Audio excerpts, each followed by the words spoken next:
आंबेगाव तालुक्यातील कोलदरे गावात घडलेल्या एका धक्कादायक घटनेने संपूर्ण परिसर हादरला आहे। घराच्या कंपाऊंडमध्ये ठेवलेल्या वस्तूबाबत विचारणा करण्यासाठी गेलेल्या सुमन शिवाजी काळे यांच्यावर गौरव नितीन काळे याने लोखंडी पाईपने हल्ला करत त्यांना जमिनीवर आपटल्याची माहिती समोर आली आहे। या मारहाणीत गंभीर जखमी झालेल्या सुमन काळे यांचा मृत्यू झाला आहे। या घटनेमुळे कोलदरे परिसरात मोठी खळबळ उडाली असून घटनेची माहिती समोर येताच नागरिकांमध्ये संतापाचे वातावरण निर्माण झाले आहे।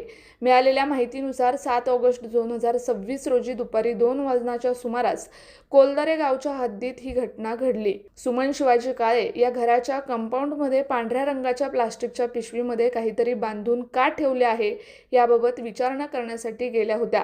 याच कारणावरून त्यांचा आरोपी गौरव नितीन काळे यांच्यासोबत वाद झाला। वाद वाढत गेल्यानंतर आरोपीने सुमन काळे यांना शिवीगाळ आणि दमदाटी केल्याचा आरोप आहे। त्यानंतर हातातील लोखंडी चौकोनी पाईपने त्यांच्यावर हल्ला करण्यात आला। एवढ्यावरच हा हल्ला थांबला नाही तर आरोपीने सुमन काळे यांना उचलून 2 वेळा जमिनीवर आपटल्याची माहिती समोर आली आहे। त्यानंतर झालेल्या मारहाणीत सुमन काळे गंभीर जखमी झाल्या आणि त्यांचा दुर्दैवी मृत्यू झाला। सुमन काळे यांच्यावर हल्ला होत असल्याचे पाहून त्यांना वाचवण्यासाठी काही महिला मध्ये गेल्या, मात्र या आरोपीने त्यांनाही मारहाण केल्याचा आरोप करण्यात येत आहे। घटनेच्या वेळी परिसरात एकच गोंधळ उडाला। सुमन यांना वाचवण्यासाठी महिलांनी धाव घेतली, मात्र त्यांच्यावरही हल्ला झाल्याने परिस्थिती आणखी गंभीर बनली। दरम्यान सुमन काळे यांना वाचवण्यासाठी त्यांचे पती शिवाजी बबन काळे आणि मुलगा तेजस काळे हेही मध्ये गेले। त्यावेळी आरोपी गौरवने त्यांच्यावरही लोखंडी पाईपने हल्ला केला। या हल्ल्यात शिवाजी काळे यांच्या डोक्याला तर तेजस काळे यांच्या पाठीला दुखापत झाल्याचे फिर्यादीत नमूद करण्यात आले आहे।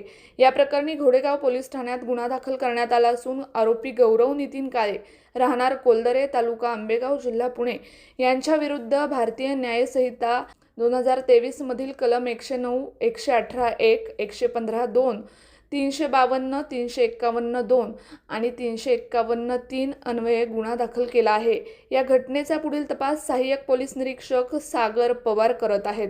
एका महिलेवर झालेल्या जीवघेण्या हल्ल्यात या महिलेचा मृत्यू झाल्याने कोलदरे गावात खळबळ उडाली आहे। विशेष म्हणजे महिलेला वाचवण्यासाठी पुढे आलेल्या इतर महिलांनाही मारहाण झाल्याची माहिती समोर आल्याने या घटनेचे गांभीर्य आणखी वाढले आहे। आता या संपूर्ण प्रकरणाचा पोलीस तपास कोणत्या दिशेने जातो, हल्ल्यामागचे नेमके कारण काय होते आणि या घटनेतील इतर कुठल्या बाबी तपासात समोर येतात याकडे परिसराचे लक्ष लागले आहे। कोलदरे गावातील या धक्कादायक घटनेने एकच प्रश्न उपस्थित केला आहे, वाद झाला म्हणून थेट लोखंडी पाईपने हल्ला आणि महिलेला जमिनीवर आपटण्यापर्यंत परिस्थिती कशी पोहोचली? या प्रश्नांची उत्तरं आता पोलीस तपासातूनच समोर येणार आहेत। या संपूर्ण घटनेची माहिती आम्ही आपल्यापर्यंत पोहोचवण्याचा नक्कीच प्रयत्न करू। तोपर्यंत पाहत रहा SBP न्यूज।